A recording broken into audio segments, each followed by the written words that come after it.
ప్రభు అయినటువంటి యేసుక్రీస్తు నామంలో మన ఆత్మలకు తండ్రి అయినటువంటి దేవుని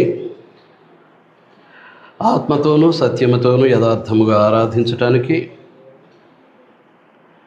ఆయన అనుగ్రహించేటటువంటి ఆశీర్వాదాలతో దేవుని నిత్యత్వానికి వారసులవటానికి దేవాసక్తితో దేవదేవుని పాద సన్నిధికి విచ్చేసిన పరిశుద్ధ సహోదరి సహోదరులకు, స్నేహితులకు, స్నేహితురాండ్రకు, యవనస్తులకు అందరికీ నా హృదయపూర్వక వందనములు తెలియజేస్తూ ఉన్నానండి. దైవభక్తి విషయంలో నీకు నీవే సాధకము చేసుకునము.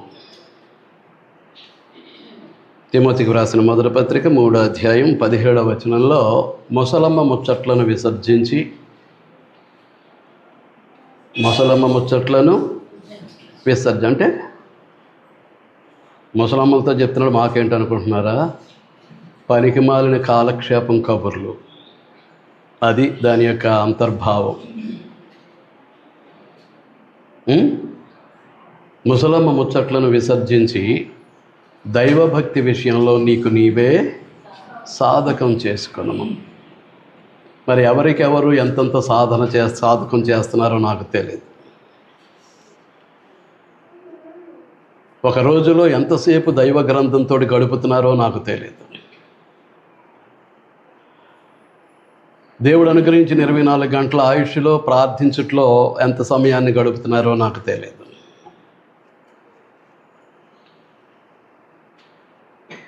ఆయన ఇచ్చిన 24 గంటల ఆయుష్ కాలంలో దైవ సహవాసంలో ఈ బ్రతుకు ఎంతసేపు నడుస్తూ ఉందో నాకు తెలియదు.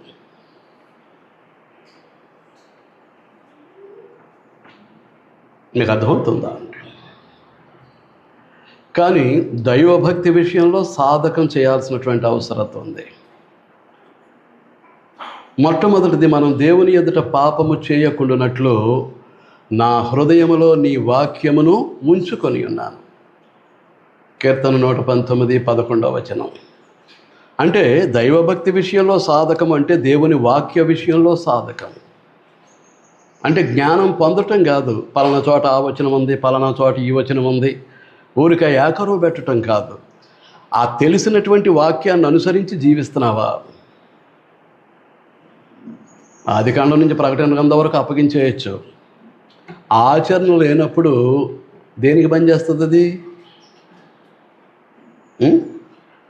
నేను ఇంత జ్ఞానిని, నా మెమరీ పవర్ ఎంత, నా జ్ఞాపక శక్తి ఎంత చాటుకోవటానికి పనిచేస్తుంది. నీ గొప్ప నువ్వు చెప్పుకోవటానికి పనిచేస్తుంది. కానీ నీ జీవితానికి సరిచేయటానికి, సరిదిద్దుకోవటానికి అది ఉపయోగపడేది కాదు. ఏం చేతనంటే ఆ లక్ష్యం లేకపోతే, ఆ లక్ష్యం లేకపోతే దేనికి ఉపయోగపడుద్ది? అంచేతనే కీర్తనకారుడు స్పష్టంగా చెప్పేస్తున్నాడు, నీ ఎదుట నేను పాపము చేయకుండానట్లు నేను నీ కుమారుణ్ణి, నేను నీ కుమార్తెను. దేవునికి ప్రియమైనటువంటి కుమారులముగా, కుమార్తెలముగా ఉండాలి అని అంటే ఏ విషయంలోనూ కూడా తండ్రి ఎదుట మనం పాపము చేయకుండా జాగ్రత్త పడాల్సినటువంటి అవసరం ఉంది. తలంపు, కోరిక, భావ ప్రేరణలో, హృదయంలో కానీ, ఆలోచనల ద్వారా మనసులో కానీ, చూపుల ద్వారా కంటిలో కానీ, వినికిడి ద్వారా చెవిలో కానీ, మాటల ద్వారా, ఆహార పానీయాల ద్వారా, నోటి ద్వారా కానీ, స్పర్శ ద్వారా, చర్మం ద్వారా కానీ పాపము చేస్తే నువ్వు దేవుని కుమారుడివి, కుమార్తెవు అనబట్టానికి అయోగ్యుడవు, అయోగ్యురాలవు. దేవుడు ఆ విధంగా అంగీకరించడు. ముఖ్యంగా పాపం చేయకూడదు అని అంటే నేర్చుకున్నటువంటి వాక్యం మన జీవితంలో నెరవేర్చబడాల్సినటువంటి అవసరం ఉంది. నేర్చుకుంటున్నటువంటి వాక్యం మన జీవితంలో క్రియాశీలకంగా మలచబడాల్సినటువంటి అవసరం ఉంది.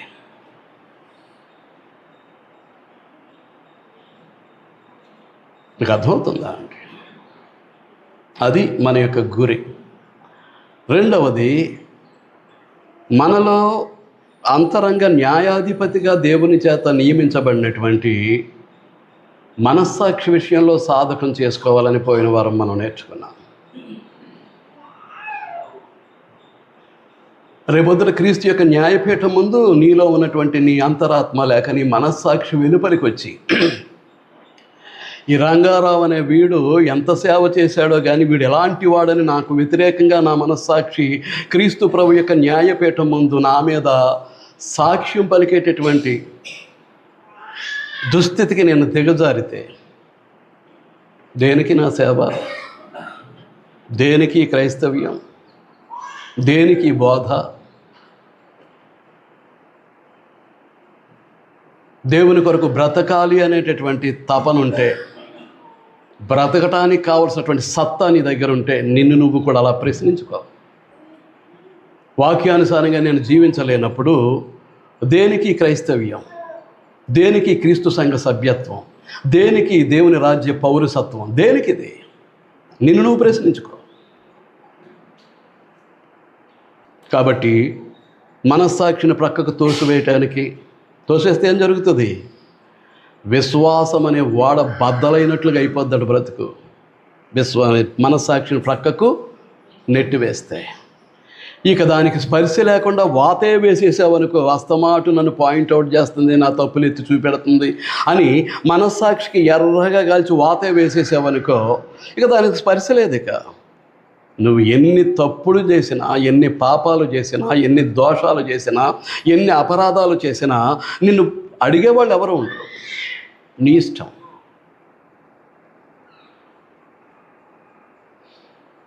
అది ఒక బ్రతికేనా? మనస్సాక్షిని ప్రక్కకు దోసేసి ప్రశ్నిస్తున్నటువంటి మనస్సాక్షికి వాత వేసేసి ఇష్టానుసారంగా బ్రతకగోరి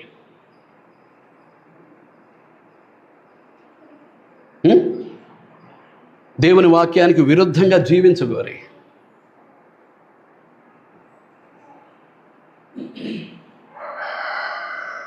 అనుసరణీయమైనటువంటి దేవుని యొక్క సత్యాన్ని వెంబడించకుండా మనస్సాక్షిని కనుక ఆ విధంగా చేస్తే అదే పరిస్థితి వస్తుంది. అంచేతనే దేవుడు ఏం చేశాడు? అంతరంగ న్యాయాధిపతిగా మనస్సాక్షిని అస్తమాటు కోరికలకు, తలంపులకు, తోటి సహోదరుల పట్ల, ఇరుగు పొరుగు వారి పట్ల కలిగేటటువంటి భావ ప్రేరణలకు కేంద్రమైనటువంటి హృదయాన్ని అది గద్దిస్తూ ఉంటుంది. ఎదుటి వారిని గురించి తప్పుడుగా తలస్తూ ఉంటే, మనసు ఆలోచిస్తూ ఉంటే, నేను మంచిగా ఆలోచించడం రాదా నీకు? తోటి వారి పట్ల, తోటి సహోదరుల పట్ల, నీ ఇరుగు పొరుగు వారి పట్ల మంచి భావాలు నీవు వ్యక్తపరచలేవా? అడుగుతుంది నీ మనస్సాక్షి నిన్ను.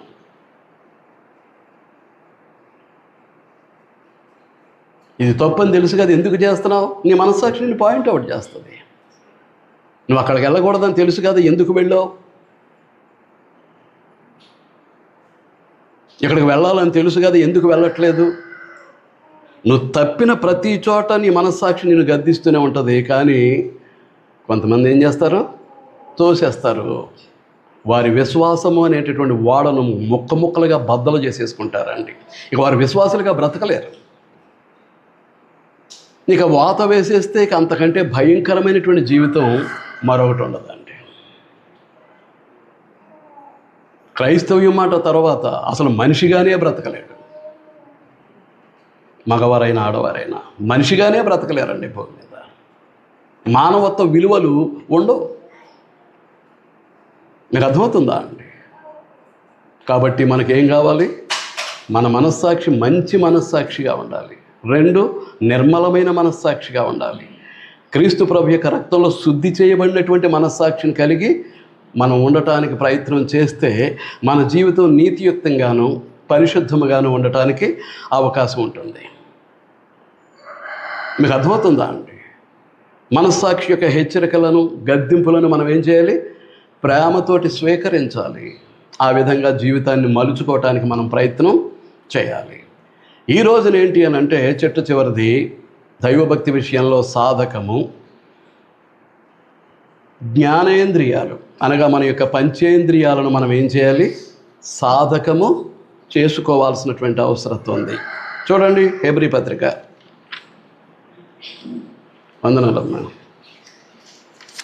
5వ అధ్యాయం 5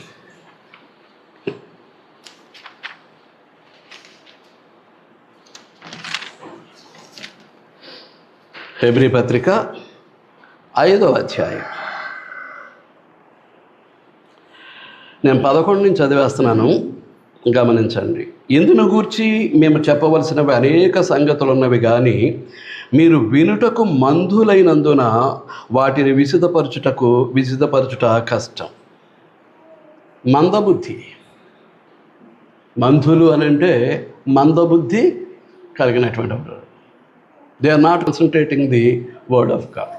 దేవుని యొక్క వాక్యం మీద గురి ఉండదు, లక్ష్యం. ఎందుకో వచ్చారు, కూర్చున్నారు, ఆమెను అనుకుని వెళ్ళిపోతారు, అంతే. జరుగుతున్న కార్యక్రమం మీద ఒక గురి, ఒక లక్ష్యము, ఒక ధ్యేయం ఉండదు. కాబట్టి ఇందును గూర్చి మేము చెప్పవలసినవి అనేక సంగతులు ఉన్నవి, కానీ మీరు వినుటకు మందులైనందున వాటిని విశదపరచుట కష్టం. కాలమును బట్టి చూచితే మీరు బోధకులుగా ఉండవలసిన వారై ఉండగా. చూసుకోండి, నీకు నీ కుటుంబానికి ఏది మేలు, ఏది కీడు తెలియట్లేదా?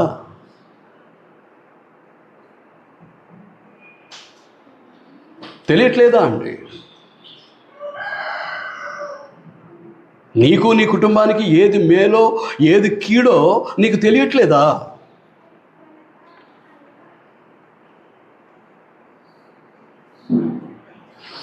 అంత మూఢత్వంతో, అంత మూర్ఖపు బ్రతుకులు బ్రతుకుతున్నామా మనం? నా వ్యక్తిగతమైనటువంటి నా కుటుంబం యొక్క యోగక్షేమాలు ఏంటో, నా కుటుంబానికి మేలుకరమైంది ఏదో, నా కుటుంబానికి కీడుకరమైంది ఏదో తెలియనంత మూర్ఖత్వంలోకి వెళ్ళిపోతున్నామా?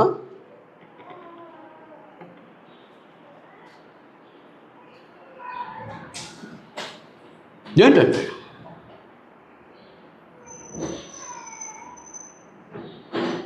ఆలోచిస్తూ ఉన్నారని నేను భావిస్తూ, వయసు వచ్చిన వారు, నేను 20 సంవత్సరాలైంది, 30 సంవత్సరాలైంది, 40 సంవత్సరాలైంది, బాప్తిస్మం ఏంటి పొందావు? 30 సంవత్సరాలు అయింది, 40 సంవత్సరాలు అయింది. నువ్వు సాధించింది ఏంటి ఆత్మ సంబంధంగా? నువ్వు సభ్యుడిగా ఉంటున్నటువంటి స్థానిక క్రీస్తు సంఘానికి నీ వల్ల కలిగే మేలేంటి?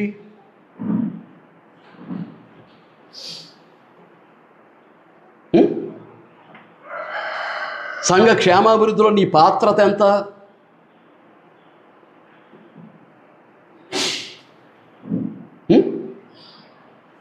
ఏంటి నీ పాత్ర ఎంత?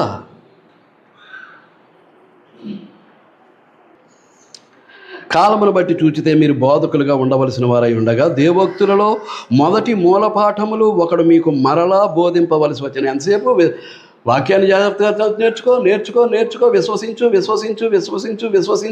మారు మనసు పొందు.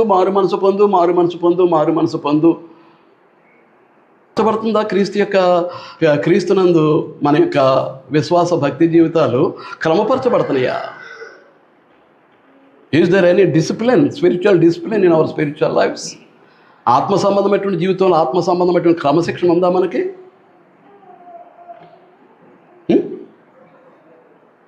క్రమాన్ని పాటిస్తున్నామా? నేను క్రైస్తవుణ్ణి, క్రీస్తును అనుసరించేవాడిని, దేవునికి ప్రియమైనటువంటి కుమారుణ్ణి, కుమార్తెను,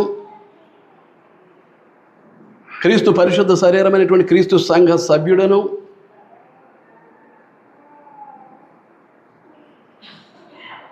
దేవుని రాజ్యమైనటువంటి క్రీస్తు సంఘం యొక్క ఆ దేవుని రాజ్య పౌరసత్వాన్ని అనుభవించేటటువంటి వాడిని. అసలు ఈ ఫీలింగ్స్ ఏమైనా ఉన్నాయా మనలో?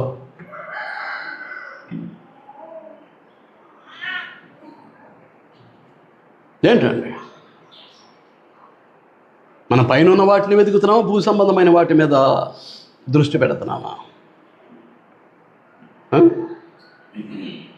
మీరు క్రీస్తుతో కూడా లేపబడిన వారైతే పైన ఉన్న వాటిని వెతకుడి. అక్కడ క్రీస్తు దేవుని కుడిపార్శ్వమున కూర్చుండి ఉన్నాడు. మీరు పైన ఉన్న వాటిని వెతకుడి, కానీ భూ సంబంధమైన వాటి మీద మనస్సు పెట్టుకొనకుడి. అలా క్రీస్తుతో లేపబడ్డామా? క్రీస్తు యొక్క మరణ సమాధి పునరుద్ధానాల్లో పాలిభాగస్తులమై క్రీస్తుతో లేపబడినటువంటి అనుభవం ఉందా?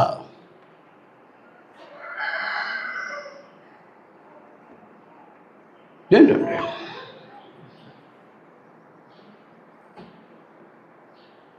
అంచేత మీరు పాలు త్రాగవలసిన వారే కానీ బలమైన ఆహారం తినగలవారు కారు. ఇక ఎంతసేపు మూలపాఠాలే.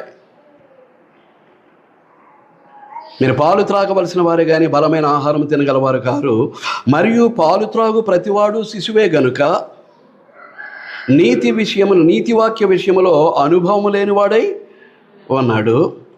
వయసు వచ్చిన వారు, క్రీస్తునందు వయసు, లోకంలో వయసు కాదు. క్రీస్తునందు వయసు వచ్చినటువంటి వారు అభ్యాసము చేత, సాధనకం అది ప్రాక్టీస్, ఆత్మ సంబంధంగా జీవించటానికి, నిజముగా దేవుని కుమారుడిగా కుమార్తెగా బ్రతకటానికి ఏం కావాలి? అభ్యాసం. అభ్యాసము కూషు విద్య అంటారు. Practice makes perfect. సాధకం అనేటటువంటిది సంపూర్ణునిగా చేస్తుంది మనిషిని. కాబట్టి దైవభక్తి విషయంలో సాధకం అని అంటే జ్ఞానేంద్రియాలు, అనగా మనలో దేవుడు ఉంచినటువంటి మనకు జ్ఞానాన్ని చేకూర్చేటటువంటి పంచేంద్రియాలను మనం ఏం చేయాలి? సాధకం చేసుకోవాల్సినటువంటి అవసరం ఉంది. వయసు వచ్చిన వారు అభ్యాసము చేత మేలు కీడులను వివేచించున్నట్లు, ఏది మేలు ఏది కీడో కూడా తెలియట్లేదు. దేవుని సన్నిధికి వెళ్ళటమా, మన శరీర సంబంధమైనటువంటి లోకానుసారమైనటువంటి కార్యాలు చక్కబెట్టుకోవటమా, ఎక్కడుండాలో కూడా తెలియట్లేదు. ఏది మేలో ఏది కీడో కూడా తెలియట్లేదండి. ఊరికినే తీసుకెళ్ళి పరలోకానికి ఇచ్చేయాలా? పరలోకానికి తీసుకెళ్ళిపోవాలా? నిత్య జీవాన్ని, నిత్య స్వాస్థ్యాన్ని నీకు ఇచ్చేయాలా చచ్చిన తర్వాత? ఊరికనే ఉదయం నుంచి సాయంకాలం వరకు కొట్టుకుంటూ 500-600 రూపాయలు జీతాన్ని తెచ్చుకునేటటువంటి నీవు ఊరికనే పరలోకాన్ని, నిత్య జీవాన్ని, నిత్య స్వాస్థ్యాన్ని కొట్టేయటానికి ప్రయత్నం చేస్తున్నామని అంటే ఎంత స్వార్థం అండి! ఆత్మ సంబంధమైనటువంటి జీవన విధానంలో దేవుని కొరకు ఏమీ చేయకుండా ఎంత అన్యాయం అది! అలాంటి జీవితం ఎంత అక్రమం అది!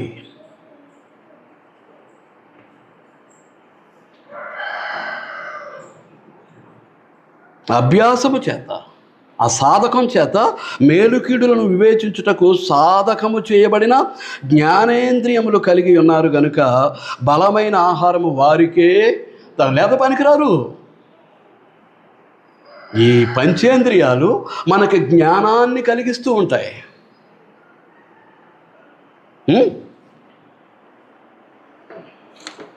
4 నాలుక, 5 చర్మం.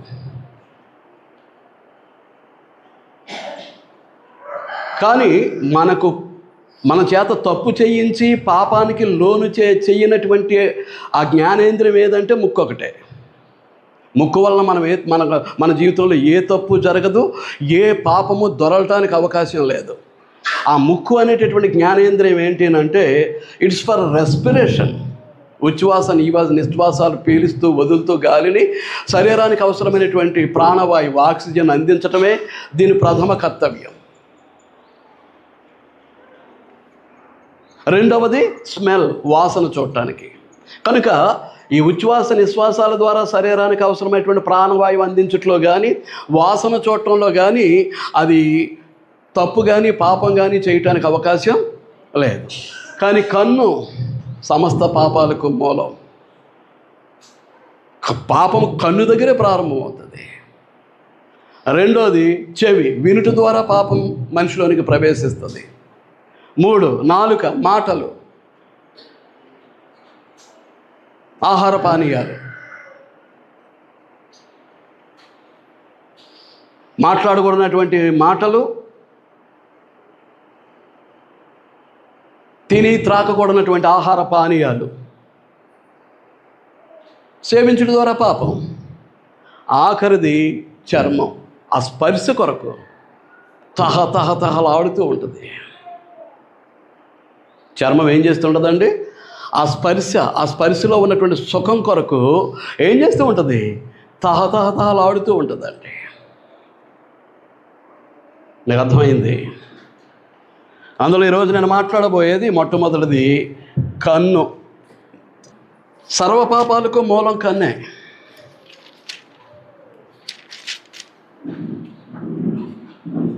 అంచేతనే మాట్లాడుతున్నాడు ఇక్కడ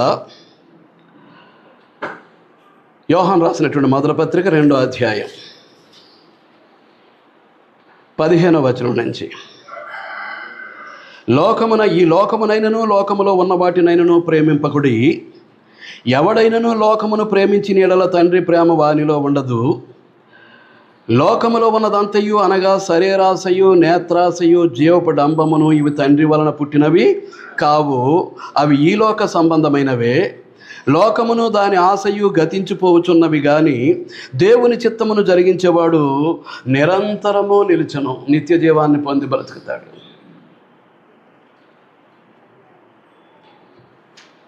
కాబట్టి లోకములో ఉన్నదంతయు అనగా శరీరాశ, నేత్రాశ, జీవపు డంబం అవి తండ్రి వలన పుట్టినవి కావు, ఈ లోక సంబంధమైనటువంటివి. నేనేం చేస్తానంటే చిన్న మార్పు, శరీరాసన 2లో పెడతాను, నేత్రాసన పట్టుకొచ్చి 1లో పెడతాను. చూడకపోతే పాపానికి నీ హృదయంలో నాంది పలికేటటువంటి అవకాశం లేదండి. చూశావు, వెంటనే హృదయంలో కోరిక, ఆశ కేంద్రం ఏది? హృదయం. కాబట్టి నువ్వు చూచుట ద్వారా వెంటనే నీ హృదయం ఏం చేసింది? దాన్ని ఆశిస్తూ ఉంది, దాన్ని కోరుకుంటూ ఉంది.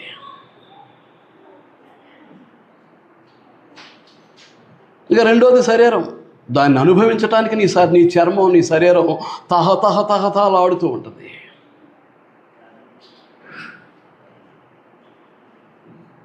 చూడలేదనుకోండి, కేసు లేదు, దేర్ ఇస్ నో ప్రాబ్లం. అది నేను చెప్పటం కాదు, ప్రభు అయినటువంటి యేసుక్రీస్తే సెలవిచ్చారు. యోహాను సువార్త 9వ అధ్యాయం. యోహాను సువార్త 9వ అధ్యాయం 39వ వచనం. అప్పుడు యేసు, చూడని వారు చూడవలెను, చూచువారు గ్రుడ్డివారు కావలను అను తీర్పు నిమిత్తము నేను ఈ లోకమునకు వచ్చితనని చెప్పాను. ఆయన యొద్దనున్న పరిసయ్యులలో కొందరు ఈ మాట విని, మేము గుడ్డివారమా అని అడిగిరి. అందుకు యేసు, మీరు గుడ్డివారైతే మీకు పాపము లేకపోవును కానీ చూచుచున్నామని మీరు ఇప్పుడు చెప్పుకొనుచున్నారు కనుక మీ పాపము నిలిచి ఉన్నదని చెప్పాను.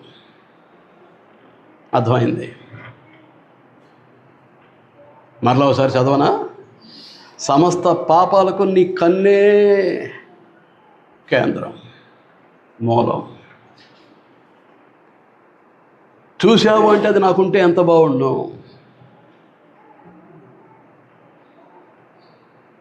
ఆ చూసిన దాన్ని అనుభవిస్తే ఎంత ఆనందంగా ఉండును.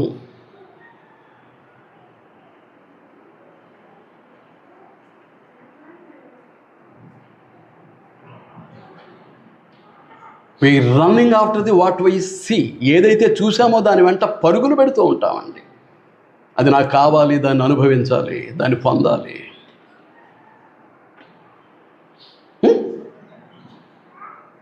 మళ్ళా చదువుతున్నాను. అందుకు యేసు 41వ వచనం, మీరు గుడ్డివారైతే మీకు పాపము లేకపోవును. వాస్తవమా కాదా? సమాధానం చెప్పాలి. వాస్తవమా కాదా?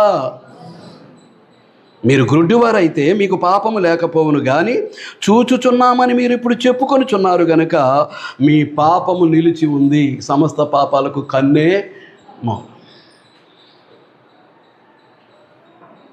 మీకు అర్థమవుతుందా? మత్తయి సువార్త నేను పెద్దగా వివరించబోను. 6వ అధ్యాయం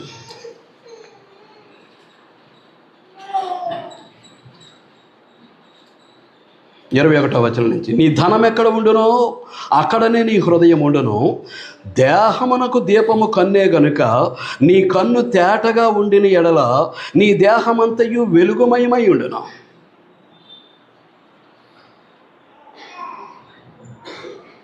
పారదర్శకమైనటువంటి చూపు, ఎ ప్లెయిన్ సైట్. చూచిన వెంటనే రకరకాల భావప్రేరణలకు లోనైపోయి రకరకాలుగా ఊహించేసుకుని రకరకాలుగా ఏదేదో చేసేయాలనేటటువంటి తపన ఆ పారదర్శకమైనటువంటి చూపులో ఉండదు.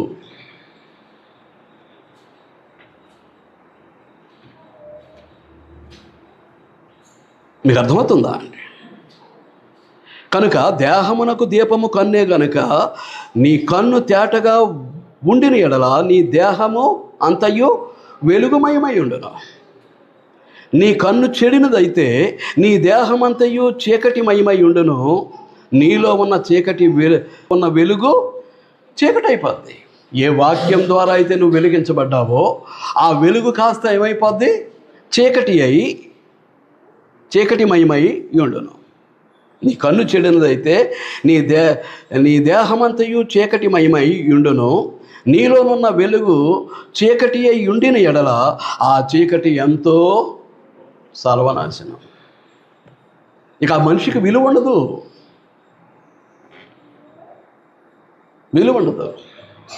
గౌరవం ఉండదు.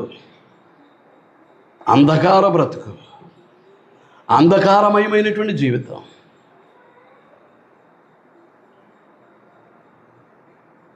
వాక్యము ద్వారా మనం పొందేటటువంటి ఆ జీవపు వెలుగు మనలో ప్రకాశించటానికి అవకాశం ఉండదండి.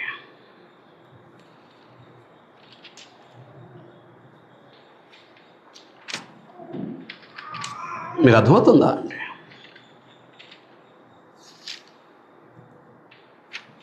వాక్యము యొక్క వెలుగు.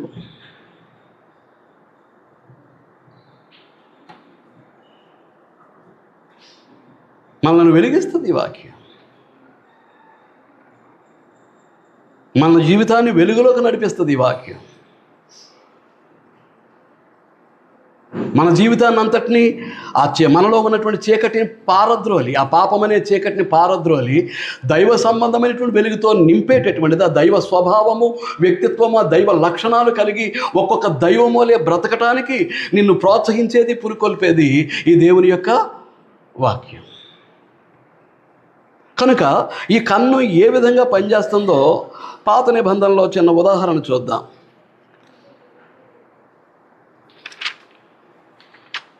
యెహోషువ గ్రంథం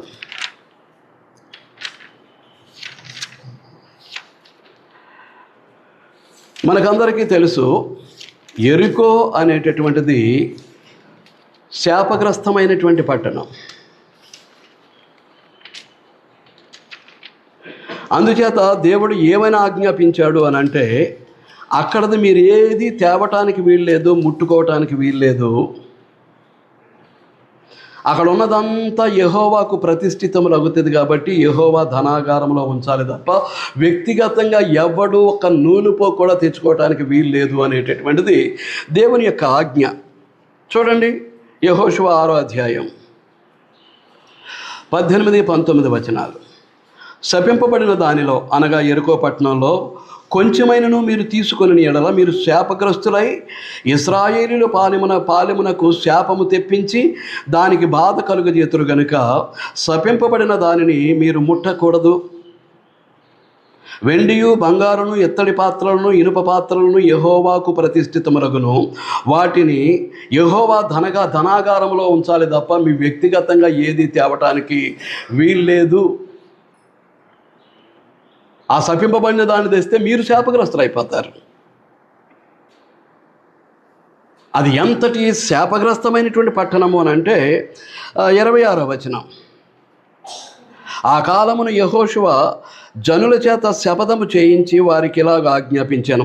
ఎవడు యెరికో పట్టణమును కట్టించ పూనుకొనునో వాడు యెహోవా దృష్టికి శాపగ్రస్తుడగును. వాడు దానికి పునాది వేయగా వాని జ్యేష్ఠ కుమారుడు చచ్చును. దాని తలుపులను నిలుపగా వాని కనిష్ఠ కుమారుడు చచ్చును. యెహోవా యెహోషువకు తోడై ఉండెను గనుక అతని కీర్తి దేశమంతటా వ్యాపించుచుండెను. ఎంతటి శాపగ్రస్తమైనటువంటి పట్టణమో ఒకసారి ఆలోచన చేయండి. దానికి పునాది వేస్తే ఆ పునాది వేసిన వాడి యొక్క జ్యేష్ఠ కుమారుడు పెద్ద కొడుకు చేస్తాడట. దానికి ద్వారబంధాన్ని నిలవబెడితే కనిష్ఠ కుమారుడు ఆఖరి కుమారుడు చేస్తాడట. అంతటి శాపగ్రస్తమైనటువంటి పట్టణం అది. అంతటి శాపగ్రస్తమైనటువంటి పట్టణం అది జరిగింది. అది ఖచ్చితంగా నెరవేరింది. రాజుల మొదటి గ్రంథం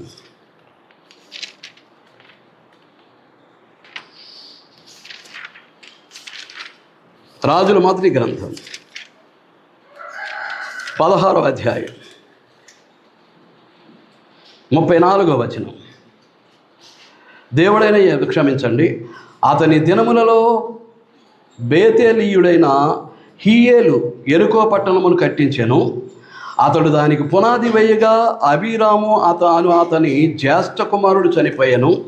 దాని గౌనుల నెత్తగా సెగూబు అను అతని కనిష్ట కుమారుడు చనిపోయాను.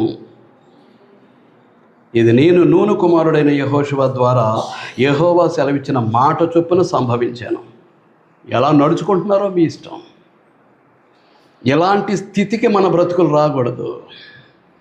దేవుని ఆశీర్వాదమే మనం పొందాలి తప్ప దేవుని యొక్క శాపాన్ని అనుభవించేటటువంటి గతికి మన బ్రతుకులు దిగజారకూడదండి.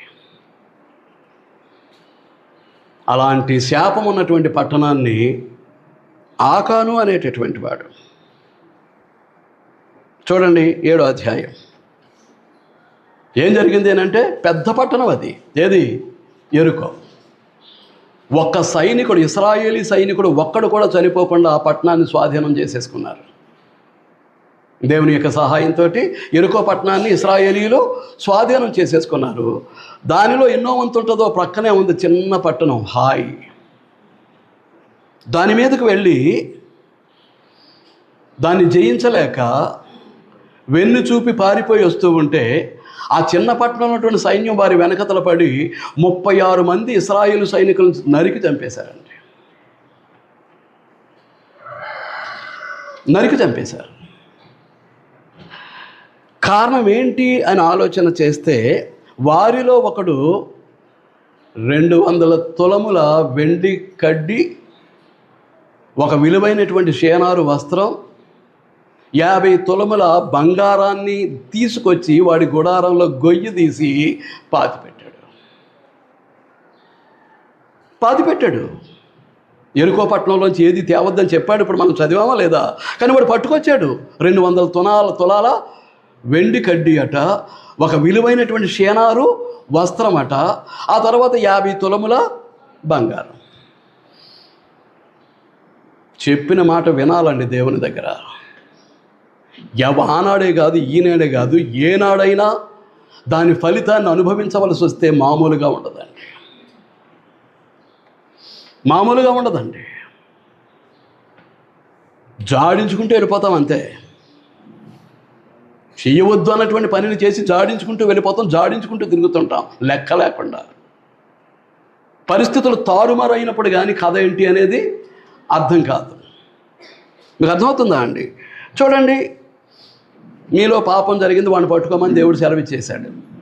అన్వేషణ మొదలుపెట్టారు. 7వ అధ్యాయం 1వ వచనం. శపితమైన దాని విషయంలో ఇశ్రాయేలీయులు తిరుగుబాటు చేసిరి. ఎవరి మీద? దేవుని మీద.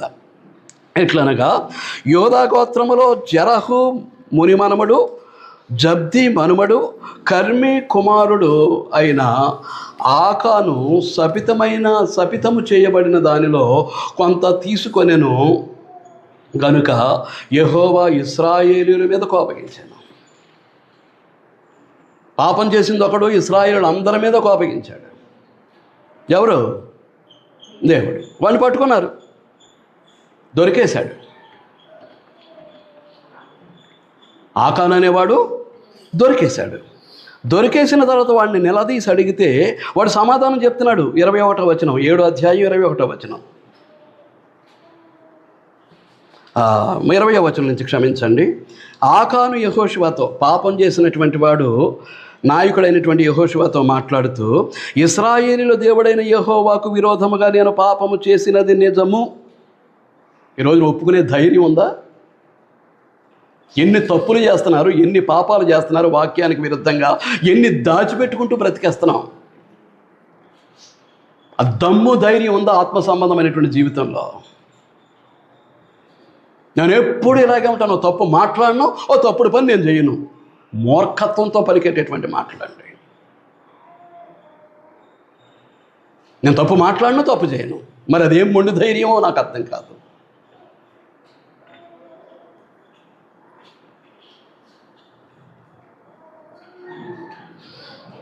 నాలో పాపము లేదని చెప్పినట్లయితే దేవునినే అబద్ధికునిగా చేస్తున్నావు అనేటటువంటిది లేఖనం మనకు రాసిపెట్టి దేవుడు అందిస్తే, నేను ఏ తప్పు చేయట్లేదు, ఏ పాప. ఎంత మొండి ధైర్యం! కాబట్టి ఒప్పుకున్నాడు. ఆ తర్వాత 21వ వచనం, దోపుడు సొమ్ములో ఒక మంచి సేనారు పై వస్త్రమును, 200 తులముల వెండిని, 50 తులముల ఎత్తుగల ఒక బంగారు కమ్మిని నేను చూచి, గుర్తుపెట్టుకోండి, ఏం చేశాడట? ఈ కంటితోటి మొదట ఏం చేశాడు? చూచి వాటిని ఆశించి వెంటనే కోరిక ఎక్కడ కలిగింది? చూచిన వెంటనే కోరిక ఎక్కడ కలిగింది? అక్రమార్జన, అన్యాయపు సంపాదన దేవుడు సహించడండి.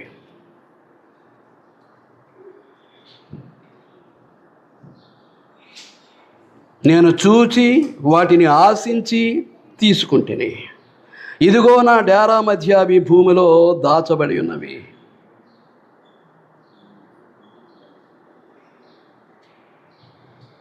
ఆ వెండి దాని క్రింద ఉన్నదని ఉత్తరమిచ్చి తాను చేసినదంతయు ఆకోరులోకి తీసుకెళ్ళి రాళ్లతో కొట్టి కుటుంబం అంతటినీ రాతి సమాధి చేశారు. ఆ కిందకి మీరు చదువుకోండి. ఆకోరు లోయ అనేటువంటి లోయలోకి తీసుకెళ్ళి రాళ్లతోటి చావగొట్టేయమన్నాడు. అంతే. కొట్టి కొట్టి కొట్టికొస్తే కుటుంబం అంతా చచ్చారు. చచ్చిన వాళ్ళ మీద రాళ్ళు గొట్టగా పేర్చేశారు. అంతే. దేవుని యొక్క శిక్ష మొత్తం చూచి ఆశించి తీసుకుంటేనే దాని ఫలితం కుటుంబం లేదండి. మరి నువ్వేమనుకుంటున్నావో దేవుని విషయంలో ఒక్కసారి ఆలోచన చేయి. నీ కంటిని ఏ విధంగా వినియోగిస్తున్నామో చూసుకో. వాళ్ళకు ఉంది అంటే ఉంటుంది, నాకు ఉండాలి అని అంటే నువ్వు కష్టపడి శ్రమపడి న్యాయబద్ధంగా సంపాదించి కూడబెట్టుకో. అంతేగాని అన్యాయంతో అక్రమంతో ఎదుటి వారిని మోసం చేసి పిసినారితనంతో ముళ్ళు వేసి దాచిపెట్టేసి లోభత్వంతో దేవుని కూడా కానుకవటానికి చేతగాక అంత భయంకరమైనటువంటి దరిద్రపు బ్రతుకుకు దిగజారిపోయి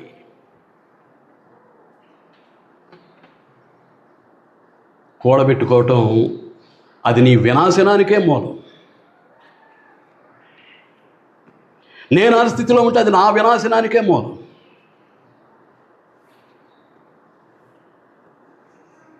డబ్బు మరిగిన మనిషి రక్తాన్ని మరిగినటువంటి పెద్ద పులి రెండు ఒకటే. మీకు తెలుసో తెలీదో? మనిషి రక్తాన్ని మరిగినటువంటి పెద్ద పులి మనిషి రక్తం కొరకు ఎదురు చూస్తూ ఉంటుంది. ఆ రుచే వేరు. ఆ మనిషి రక్తాన్ని మరిగినటువంటి పెద్ద పులి ఎలాంటిదో డబ్బు మరిగిన మనిషి కూడా అంతే బ్రతుకు. క్రూరత్వం, భయంకరమైనటువంటి జీవితం అండి.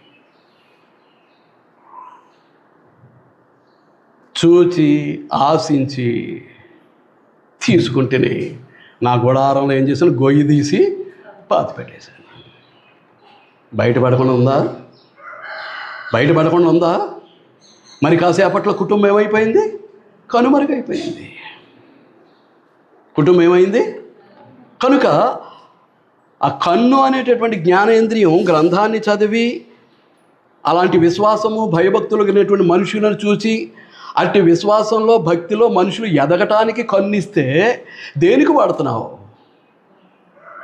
వాళ్ళకంత డబ్బు ఉంది కాబట్టి నేను సంపాదించుకోవాలి, వాళ్ళకంత బంగారం ఉంది కాబట్టి నేను సంపాదించుకోవాలి, వాళ్ళకంత వెండి ఉంది కాబట్టి నేను సంపాదించుకోవాలి, అలాంటి ఇల్లు కట్టుకున్నారు కాబట్టి నేను కట్టేసుకోవాలి. సంపాదించుకోవచ్చు, తప్పేం లేదు.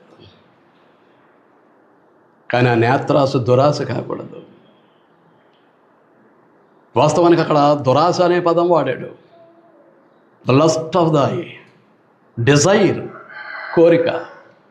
సాధారణంగా కలిగే కోరికను ఏమంటారు ఇంగ్లీష్లో? డిజైర్ అంటారు. కానీ యోహాన్ రాసిన మొదటి పత్రిక 2వ అధ్యాయం 15వ వచనంలో చదివే లోకంలో ఉన్నదంతయు శరీరాశ, నేత్రాశ, జీవపడము అని అక్కడ వాడబడినటువంటి పదాలు ఏంటంటే ఇంగ్లీష్ బైబిల్లో the lust of the I, the lust of the body. Lust అంటే దురాశ.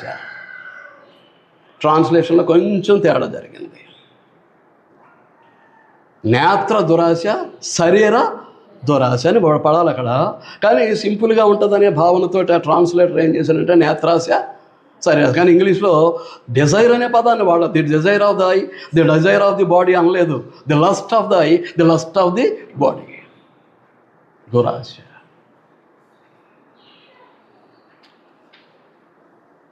ఆలోచిస్తూ ఉన్నారని నేను భావిస్తూ ఉన్నాను. అందుచేతనే మనుషులను చూసినా కూడా మనుషుల మీద రకరకాల కోరికలు కలిగిపోతూ ఉంటాయి. చూడండి, మత్తయి సువార్త 5వ అధ్యాయం. ముగించేపోతున్నానండి. మత్తయి సువార్త 5వ అధ్యాయం 27వ వచనం నుంచి. వ్యభిచారము చేయవద్దని చెప్పబడిన మాట మీరు విన్నారు కదా. ఇది ధర్మశాస్త్రంలో పాత నిబంధనలో వ్రాయబడినటువంటి మాట. నేను మీతో చెప్పినది ఏమనగా క్రొత్త నిబంధన.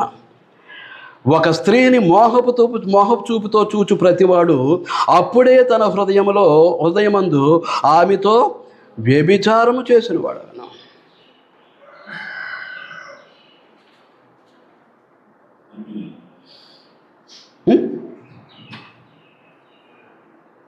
ఆడవారు కూడా అంతే కదా. వ్యభిచారం చేయవద్దని చెప్పబడిన మాట మీరు విన్నారు కదా. ఇక్కడ పాత నిబంధనలో మోషే ధర్మశాస్త్రంలో నేను మీతో చెప్పినది ఏమనగా క్రొత్త నిబంధన. మత్తయి సువార్త 5, 6, 7 అధ్యాయాల కొండ మీద ప్రసంగంలో క్రొత్త నిబంధన సారాంశాన్ని, ఈ భూమి మీద స్థాపించబోయేటటువంటి దేవుని యొక్క రాజ్య లక్షణాలను మొత్తం వివరించేశాడు మా 5, 6, 7 అధ్యాయాల్లో. కనుక నేను మీతో చెప్పినది ఏమనగా ఒక స్త్రీని మోహపు చూపుతో చూచు ప్రతివాడు అప్పుడే తన హృదయమందు ఆమెతో వ్యభిచారము చేసినవాడు. ఏమంటారు? పాత నిబంధన ప్రకారం స్త్రీ పురుషుల యొక్క శరీరాలు తాకితేనే కానీ అది వ్యభిచారం అవ్వదు. ఇక్కడ ఆ ఊహ వస్తేనే, ఆ తలంపు కలిగితేనే, అట్టి కోరిక ఆశ కలిగితేనే, దేన్ని ఏది మూలము దానికి? ఏది? కన్ను. పేతురు రాసినటువంటి 2వ పత్రిక, దయచేసి క్షమించండి, 2వ అధ్యాయం 14వ వచనం. వ్యభిచారిని చూచి, 2వ అధ్యాయం 14వ వచనం. వ్యభిచారిని చూచి ఆశించుచు పాపము మానలేని కన్నులు గలవారు.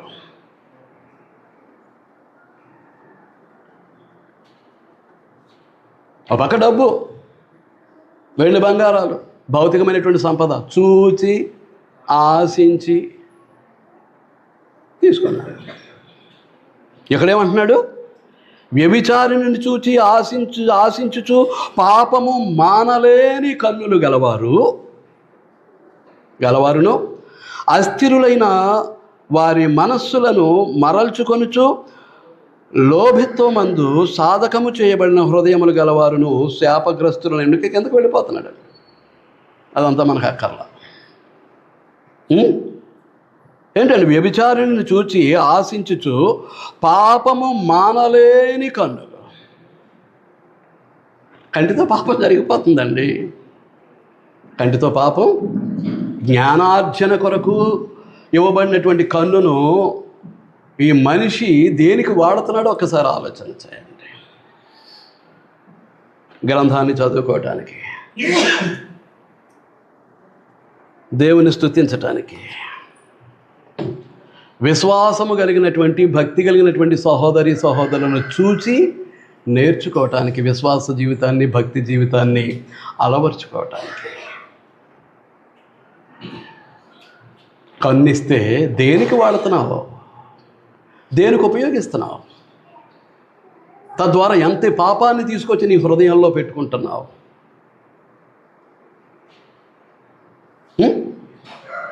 ఎంతగా పాపిగా దేవుని దృష్టికి నువ్వు కనిపిస్తూ ఉన్నావు నీ కంటి ద్వారా. చూచి ఆశించి, అది డబ్బు అయినా సరే, మనిషి అయినా సరే, అది నాకుంటే ఎంత బాగుండు, దాన్ని నేను అనుభవిస్తే ఎంత హాయిగా ఉండును. దిగజారుడు బ్రతుకు, అక్రమార్జన కొరకే పరుగులు, అన్యాయపు సంపాదన కొరకు పరుగులు, దాని కొరకు తోటి మనుషులను మోసం చేయటానికి పరుగులు. ఇంకా రకరకాలు అప్పులు చేసి ఎగ్గొట్టేయడానికి తాపత్రయాలు, పాపాలు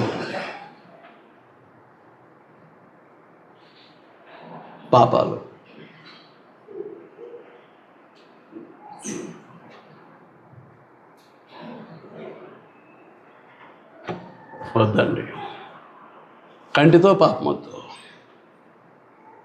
కనుక కన్నును పరిశుద్ధంగా వాడుకుందాం. దేహమునకు వెలుగునిచ్చు కన్నులు దేవుడు నిర్మించిన కిటికీలు. నీ బ్రతుకులోనికి, నీ జీవితంలోనికి వెలుగులు విరజిమ్మటానికి అవి దేవుడు నిర్మించినటువంటి కిటికీలు. ప్రసంగి గ్రంథం 12వ అధ్యాయం నుంచి కోట్ చేసి వ్రాయబడినటువంటి పాట అది. నీ కన్నులను ఎలా వినియోగించుకుంటున్నావు? పాపానికా, నీ జీవితాన్ని వెలిగించుకోవటానికా? శ్రద్ధగా విన్నందుకు మీ అందరికీ వందనాలు తెలియజేస్తూ నేను ముగిస్తూ ఉన్నానండి. అధ్యక్షుల వారు.